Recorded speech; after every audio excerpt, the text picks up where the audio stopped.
Life Audio. Welcome to Christian Natural Health with naturopathic Dr. Lauren DeVille. Christian Natural Health is the podcast on how to get and stay healthy, God's way. You'll hear topics on nutrition, exercise, sleep, avoiding toxicity, meditating on scripture, what supplements to take, stress management, defeating anxiety and worry, how to reconcile Eastern medicine approaches with Christianity, and a whole lot more. Now, here's your host, Dr. Lauren. Welcome back to another episode of Christian Natural Health. Today, I'm excited to have Dr. Mike Van Thielen with us. Mike is a best-selling author on optimizing productivity and focus, a sought-after speaker, and an entrepreneur who has owned several anti-aging clinics in Central and Northeast Florida. He was the CEO of an innovative stem cell clinic treating top athletes, including NFL players and heavyweight boxing champions. He's also a treating physician for Boston Neuro Pain and Psych Centers, helping tens of thousands of patients with chronic pain and mental health conditions. Welcome, Mike. Thank you for joining us. Thank you for having me, Lauren. Yeah, absolutely. So first, you speak a lot about the topic of becoming limitless. So can you define that for us? Tell us what that means, what it looks like. Yeah, I call it unleashing your superpower, be the best you can be, etc. And especially during the pandemic, a lot of people struggled, and I really found that a lot of people don't have a purpose in life. So that would be the first foundation, is really identify that purpose and see what people are passionate about and helping them, getting on that road.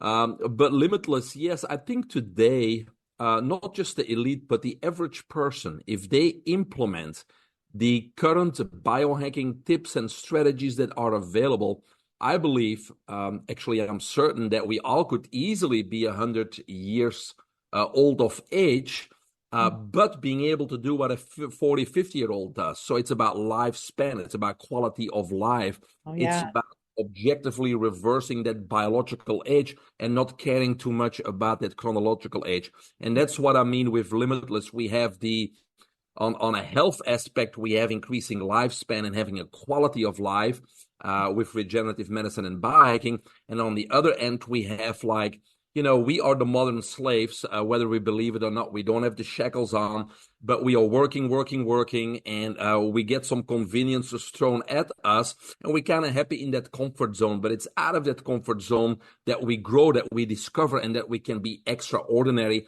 and that we can unleash these superpowers. And so I help people with those both aspects of their life, because the world, quite frankly, needs all of our superpowers right now. Yeah, absolutely. So it sounds like you're kind of separating into getting you to the place where you have plenty of time and plenty of energy, and then also figuring out what to do with the time that you have. Right? Yes, A decent correct. summary. And it's about self-development, right? It's really Right. paying focus on upgrading your body, your mind, and your life. Yeah. So I want to delve into the biohacking piece, but before I get to that, how do people go about finding their purpose? If that's, I mean, a lot of people struggle with that. What are some of the early steps you can take? Well, I think the first thing we need to understand is that as soon as we're born, society pushes it in a certain direction, right? We have to go to school, we have to go to college, then we have to work for somebody till we're 65, and then there's the golden years which never come. Or our parents and teachers push us in a certain direction. If dad's a lawyer, they probably want to go to law school. If mom's a doctor, they probably want to go to med school. Sure. And so many times, we do that, and we can even be successful and paying our bills and having the things we want to have and providing for our family, but it doesn't mean we're living our purpose or our passion, right? And so many times I do exercises with my mentees and ask them some questions, and sometimes it doesn't take long, whether it's an hour or a week, to really hone in onto what they're passionate about and what their purpose in life is. But on the other hand, that purpose may change also during your lifetime and your experiences, right?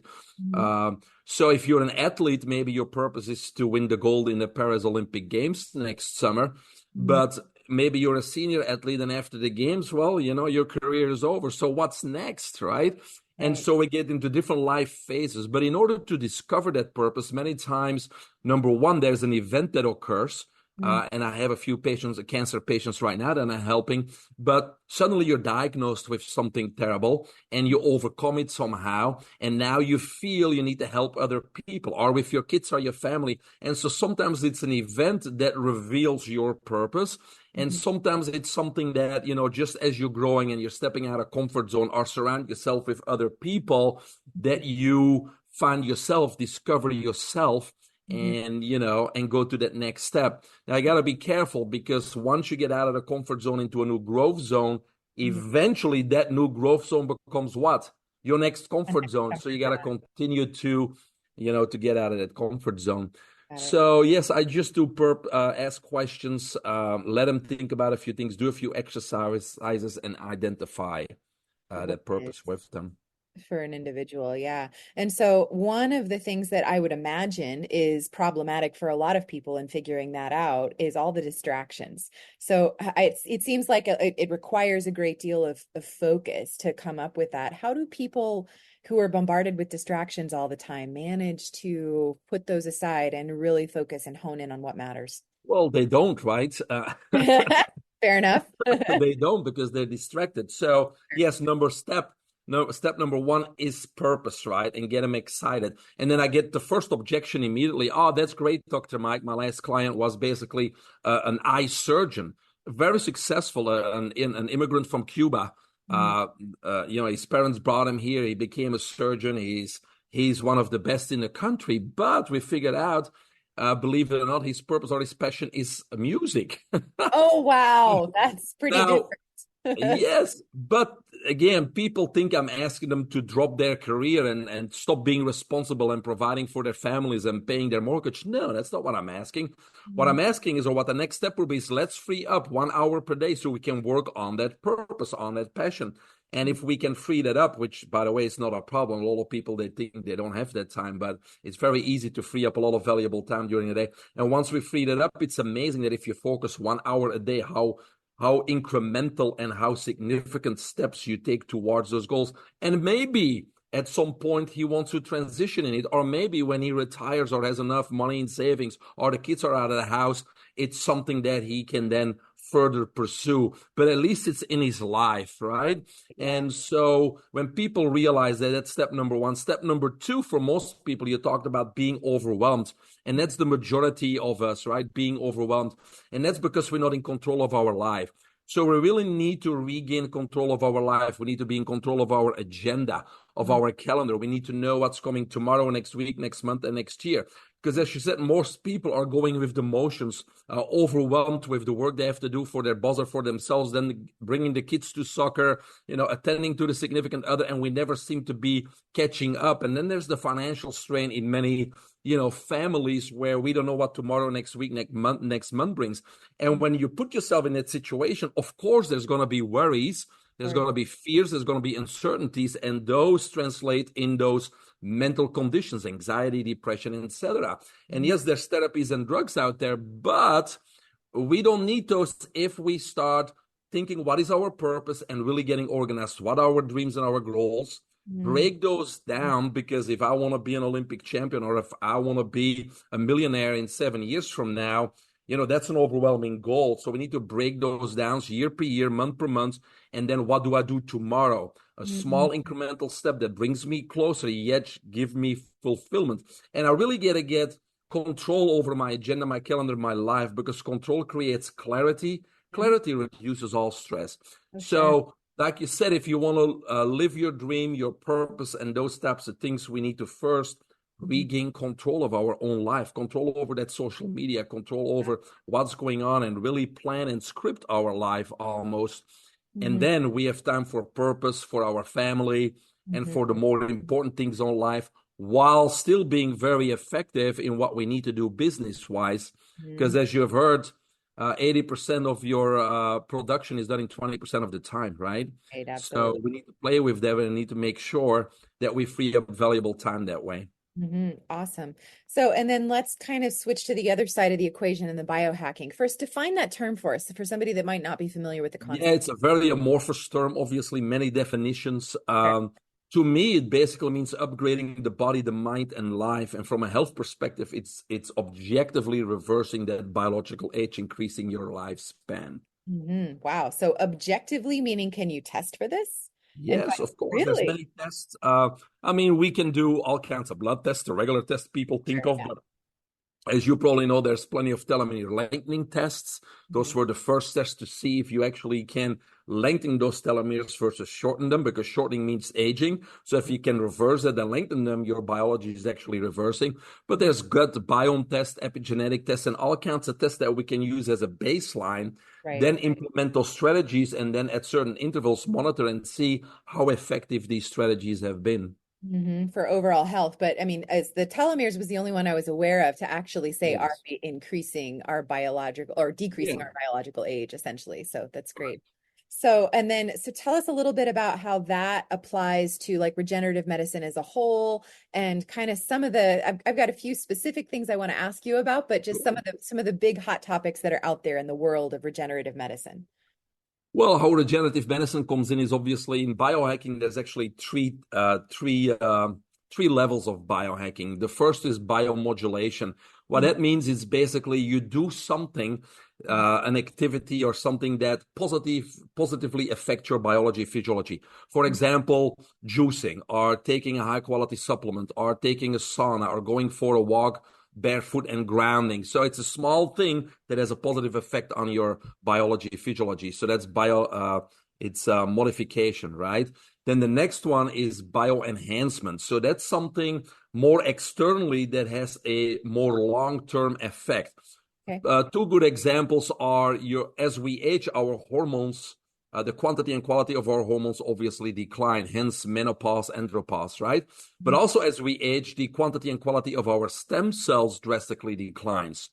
So that's genetically programmed. So if we engage in bioidentical hormone replacement therapy, or if we engaged in stem cell based therapies and get stem cell injections or IVs, exosomes, and you name it, what we're doing there essentially is going beyond our genetic programming. And that's through biohacking. Okay. And then the last one is the one that I won't support. Yeah.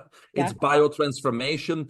Okay. Actually, it's happening. It's to a certain level. I won't support it, but it's merging our biology with technology and AI. And of course, if we're thinking about a pacemaker or cochlear implants Yeah. or computer chips in the brains of, Parkinson's patients or bionic limbs, those are great things. But obviously, there's a scary component to the effect that if we go too far in that, will be controlled, from a not higher power. I Sure. wish it was a Hypocrisy. higher power, from Yeah, evil, I maybe. know. And so we got to be careful with that component, I think. That's my I personal. certainly agree with you there. Absolutely. So, okay, so you alluded to stem cells. So tell us kind of some of the ways that's being used in the biohacking world today. Yeah, stem cells is not too much talked about in the biohacking world. It's also not a cheap modality. It's not something that anybody can afford.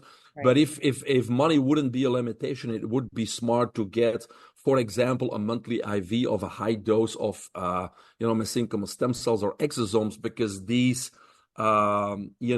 cells repair and regenerate any damaged tissue in the body. Not just repair it, but re-engineer it.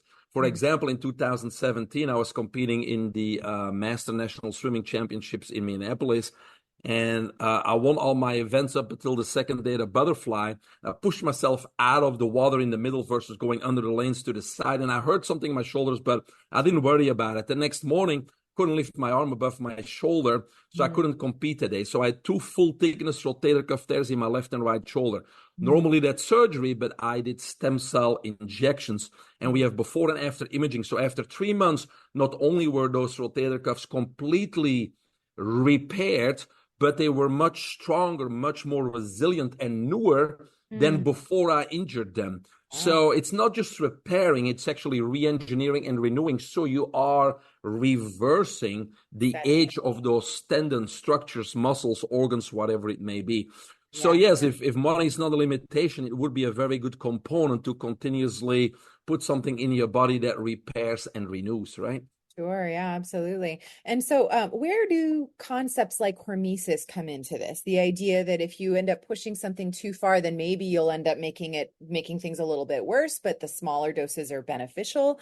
Does that apply to things like bioidentical hormones, in your opinion, and stem cells and stuff like that? Like, is there a Yeah, less? of course. And with many of those things, we know what normal ranges are, optimal ranges are, and too much, right? Think about steroids in the sports industry or in bodybuilding. So yes, those testosterone levels. So I optimize my T levels, but I optimize them. In other words, what is optimal for my age, and if it's lower, I go exactly there. Mhm. Now, if I want to build muscle and be big and do steroids, yes.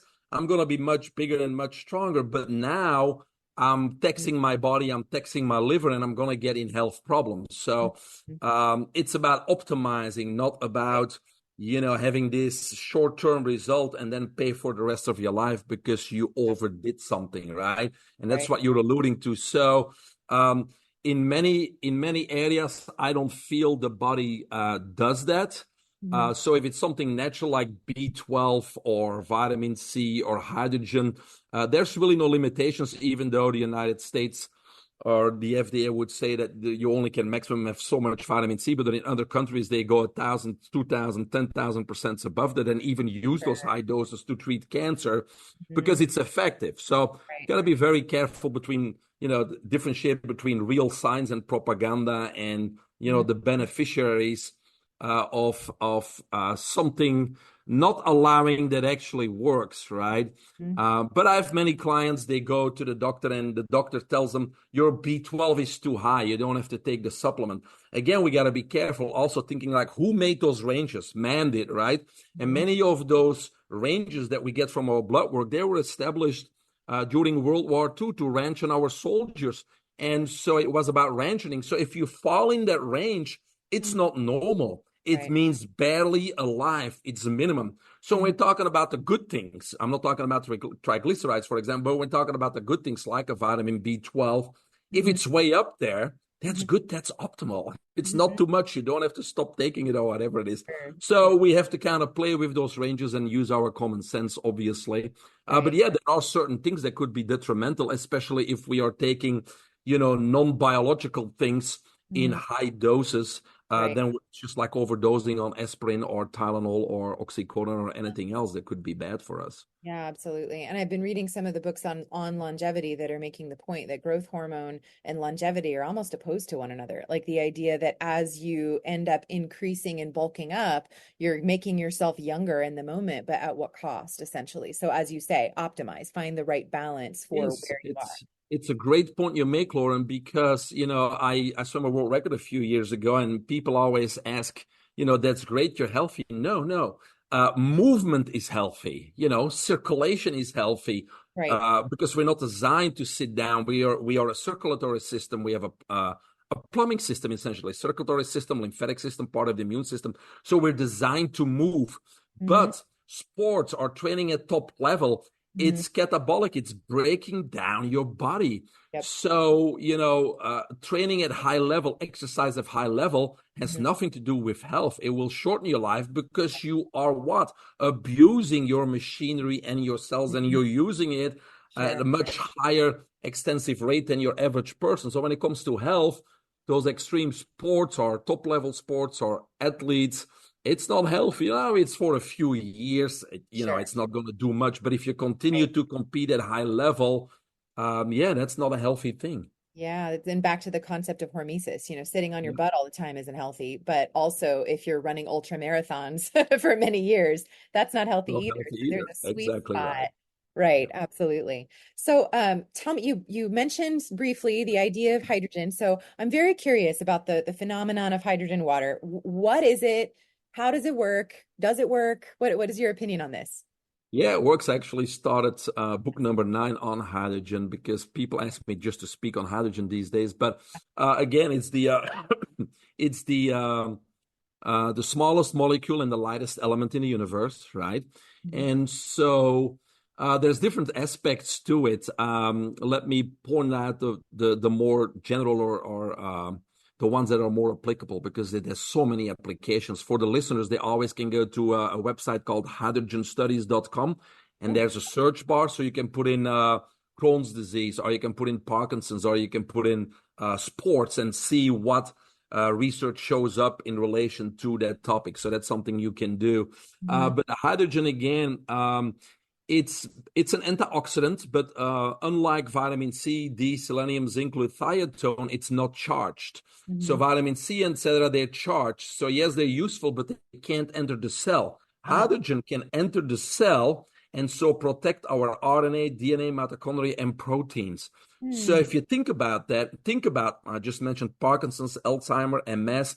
Let's say we drink it or inhale it, and it starts immediately protecting these cells. It's almost like we will stop the progression of this disease right there and then. So that's something to think about. It's a powerful antioxidant, but it's the only one that can enter the cell. Hold Number on. two, So, yeah, just go a ahead. second. Does that mean that it can cross the blood-brain barrier as well? Yeah. Oh, wow. Okay. Very cool. It's the smallest element on the planet. Yeah. Yeah. All right. As Awesome. you know, a lot of things can't cross the blood-brain barrier, right? Yep. And even in the hospital, they always have to add those dilators to get something in that brain, and many times it doesn't work, so they have to do a craniotomy. So again, it's hard to pass that blood-brain barrier, but hydrogen is no problem. It's the smallest element that there is. So can enter the cell. So that's something important to understand. The other one is, since we're talking about antioxidants and free radicals, most people know free radicals. They're useful because they're scavengers, especially when there's a virus or a bacteria. But of course, in excess, we know that they cause damage on a cellular and even a DNA level. So we want to neutralize those free radicals. People know antioxidants will give an electron to the unstable free radical to neutralize it. But unfortunately, then that antioxidant becomes totally useless, right? But what if we had an electron reservoir? And that's the battery of our cells. The battery of our cells is NADPH, right? We all know about the mitochondria and the energy factory, but we never talk about the battery of our cells. It's NADPH. So imagine that we have this electron reservoir, and the vitamin C that we took neutralizes the free radical, becomes useless.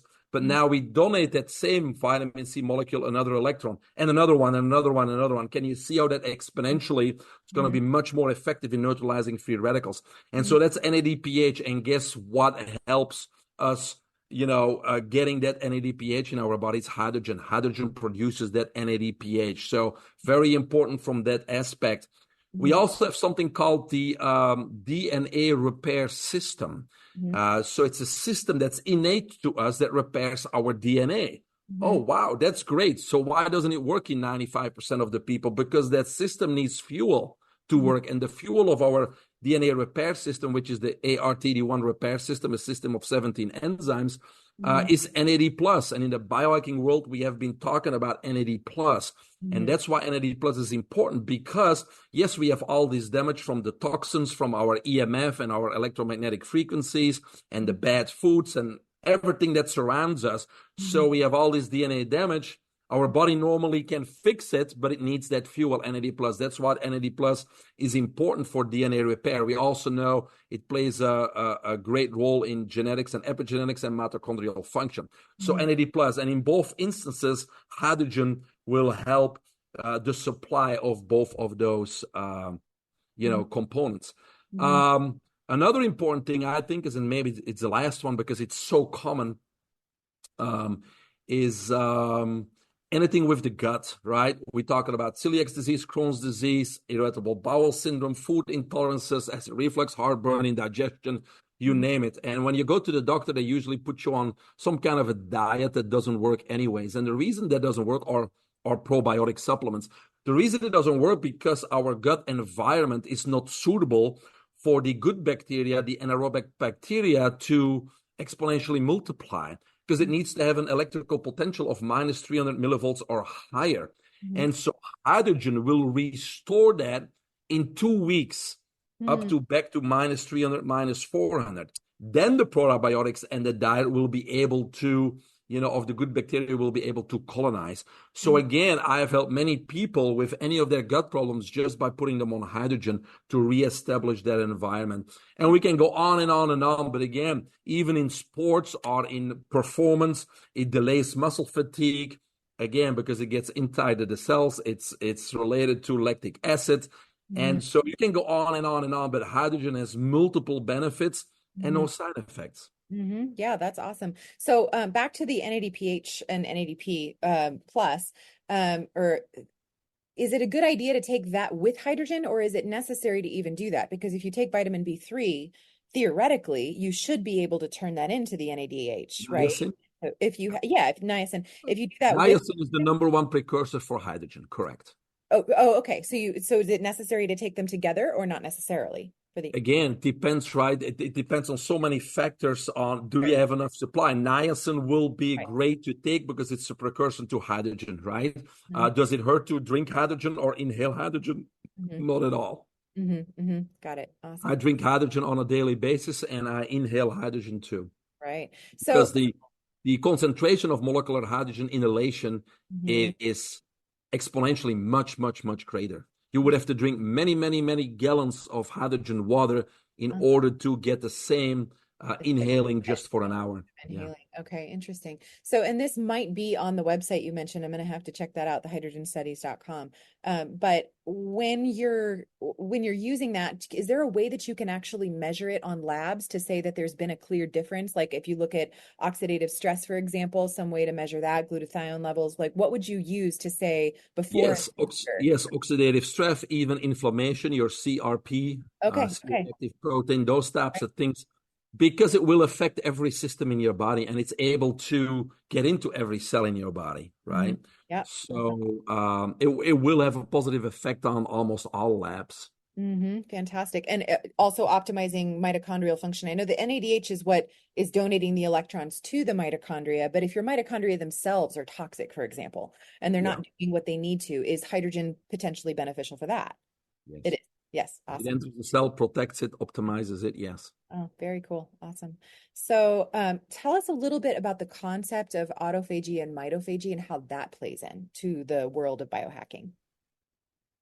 Yeah, I mean that's aging, right? Our sense that our cells die off, and so when they're not expelled from the body, when they're not absorbed by the body and expelled by the body, they're in the way. They're obstructive and they obstruct the flow. So there's many compounds and many therapies that help us get rid of these senescent cells, is what they call too, these cells that don't function anymore. And so your body normally gets rid of those, but many of us are congested. Our body's not in balance and it's not happening. So we can kind of stimulate those processes, or, which most people don't think about, we can have those cells and get their vibration level back up. And that's where frequencies and vibration come in. So I do a lot of therapies with my patients where we use certain frequencies or multi-wave oscillators that actually bring that potential of those cells, including cancer cells, back to normal. So we can kind of revive them if we use the right therapies also. Okay. So that sounds like, is this the Rife machine or at all related to it, or what kind of frequencies are you talking about? Yes. Well, a multi-wave oscillator would have anywhere from 0 to 20,000 hertz, so it's not specific. And so you would have an amplifier and a receiver, and you sit in it. And so all those frequencies go to your body and they will get the cells that are lower than minus 70 millivolts, which is normal, like your cancer cells, 30, 40 millivolts. They will basically say, get out of here or get back to where and get normal. Your right frequencies, they're great, but I would have to tell you that a lot of these products out there or technologies out there, the concept is great. It's using those frequencies that were studied. Rife was a student of Tesla, obviously, and we kind of know the frequency of any object and every cell. And so now we have these tens of thousands, if even millions of frequencies correlated to each disease. And so we kind of pick and choose our frequency on what we want to treat. And that's theoretically great. The problem comes with those manufacturers. When we put that frequency on, how are we going to get that into our body? What's the conductive system? And so I know from talking some of those manufacturers and scientists, and I'm not a scientist, I'll try to dumb things down for myself and for the listeners and for people that I talk to. So many times I have to talk to scientists that know so much about it and I have to dumb it down. But a lot of those may not work, even though the concept and the theory is there. So then we have to start measuring, right? We have to get an oscillator and actually measure if it's working. So many times, instead of going by science and research and papers from the company itself, just like with grounding technologies, right? When we're talking about a grounding bed cover, or we're talking about gadgets on your phone, do they work? Do they not work? Well, I have an EMF meter. And I don't care about the science or the brochure. I measured the voltage or microvoltage on my body, the radiation. I put myself in contact with the gadget. If it doesn't drop to zero, I would have wasted my money, right? So even though this industry is big and every time I go to an expo, there's new stuff, we still got to be very careful because some of the stuff is great and works, and some of the stuff, there's a great idea behind it, but it may not practically doing what it's supposed to do. But I think that's in every industry and with every piece of technology, right? Right. Yeah. So the idea behind, like, you're trying to, I guess, increase the harmony of the cells to get them to vibrate at the appropriate frequency or whatnot is what it sounds like you're describing. Yes. Sometimes it works and sometimes it doesn't. You kind of alluded, I'm not sure if you were making the connection or if I was, between that and EMF. So if somebody's in trying, like, exposed to those sorts of frequencies, is there an EMF concern with that? Like, could they potentially end up disrupting something, or could you use that to correct EMF? There's good frequencies. Mother Earth has a frequency. Nature has frequencies. Our cells have frequencies. They are in sync with our body, Mother Nature's frequencies, Earth frequencies. But all our man-made frequencies are harmful, right? Like our cell phone frequencies, fluorescent lights, the Wi-Fi routers, Bluetooth appliances, smart appliances. So those frequencies are not in sync with our body. So they end up doing harm, right? And it was understood or believed supposedly for many years that the non-ionizing radiation, ionizing radiation is from X-rays, gamma rays. We know they do harm, but we only have it once a year or twice a year. So supposedly that's not going to do much bad. But we were always told to believe that the non-ionizing radiation, TV antennas, radios, microwaves, now cell phones, routers, it's not big enough to cause damage. But that has been debunked. It's just not on Google because you can go to emf-portal.org/en, if it's in English, and you will have 30,000 studies where scientists agree that non-ionizing radiation is a true health hazard, also causing cellular and DNA damage, but not directly, indirectly, by opening the calcium voltage gate channels, which regulate the influx of calcium in the cell. So this device right here will kind of open those up, increasing the influx of calcium in the cell, which then stimulates superoxide, which binds with nitric oxide to form peroxynitrite. And peroxynitrite breaks down in carbonyl free radicals, which are bad free radicals because they have a much longer half-life. The problem here is that we're exposed to this 24/7 versus the X-ray maybe once a year. And so even though it's invisible and we can smell it and taste it and touch this radiation, it's causing a great deal of harm to the body. So to answer your question, we have man-made frequencies that don't harmonize with the body, that cause health hazards and damage on a DNA level. And then we have, frequencies that align with our body, are absorbed by our body, and could kind of counteract the bad frequencies at the same time. But when it comes to, this was one of my best-selling books last year on Amazon. So it's a whole book about the EMR, because I give hundreds and hundreds of tips on what people can do inside the house, outside the house, and do themselves to mitigate the exposure, because we can't get rid of all of it unless you move to a pristine area and live by yourself in the woods. Right. But there's many things we can do to drastically mitigate a lot of that exposure, and it's going to be very important. And then again, whatever's left that causes DNA repair, make sure your NAD plus and NAPH is high, so it can at least repair the damage that is done. Absolutely. Okay, that's fantastic. I'll definitely link in the show notes to that book. EMR, The Invisible Treat. That's what it was called, right? Invisible Threat, yeah. Invisible Threat. Got it. Yep. So that's fantastic. And then what have I not asked you that you want to make sure you leave with our audience? Well, I don't really know what your audience is, but usually with my mentees, when we talk about health of biohacking, I kind of put them in three categories, right? Number one is we need to regain control of our health. And unfortunately, most people fall there. They're overweight, they're in pain, or they are diagnosed with some disease. First thing we need to do, we got to get rid of that, you know, and it's easier than most people think, even though the conventional doctor is unsuccessful, right? So we need to get back to normal. The second step is once we're back to quote unquote normal, we need to optimize our health, right?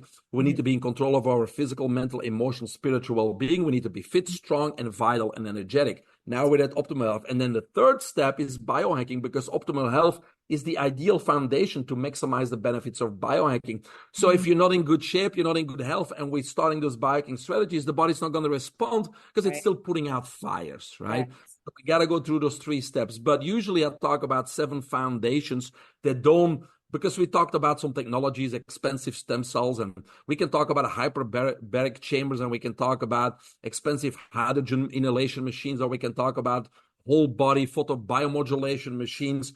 And that's all fancy if you have the money and if you're an expert biohacking. But the best biohacks are for free. Amen. Breathing, oxygen, water, light, movement, rest, mindset, and all those things we can learn online. So, you know, and that's what I teach people first, is you need to have that foundation. And then we're going to utilize those components to create power routines and make them habits in your daily life. And that makes a significant improvement. And you may not need these technologies, because if we use the things from Mother Nature, they're always more powerful. Real sunlight is more powerful than any photobiomodulation bed. Real oxygen, fresh oxygen, is always better than, you know, a hyperbaric chamber. Or walking in the mountains, well, we are at 1.3 atmosphere. It's better than So, you know, we got to put the foundations in place, which don't cost anything, and create power routines before we get to talk about expensive technologies.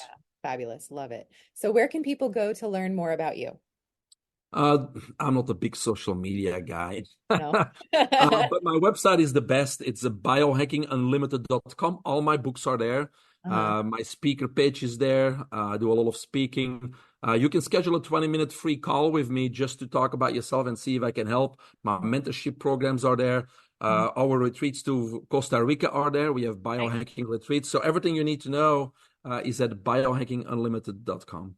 Fantastic. I will link to that in the show notes. And thank you. This has been really very informative. I really appreciate it.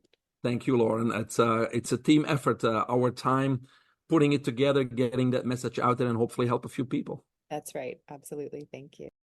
Are you looking for a holistically minded healthcare practitioner who truly treats root cause rather than symptom suppression? Unfortunately, even in the alternative healing professions, this isn't a given. That's why I've created wholehealthdoctor.com, a resource to help connect patients to healthcare practitioners in their area who share a root cause philosophy. Alternatively, most of the practitioners listed also practice telehealth. So if there isn't anyone local to you, you can still find a great practitioner to help you regain optimal health. Go to wholehealthdoctor.com. That's wholehealthdr.com. Type in your location or just the specialty that you're looking for and find the practitioner who's right for you. Thanks for listening to Christian Natural Health. This show is run by you, so please write in with topic and guest suggestions for future shows.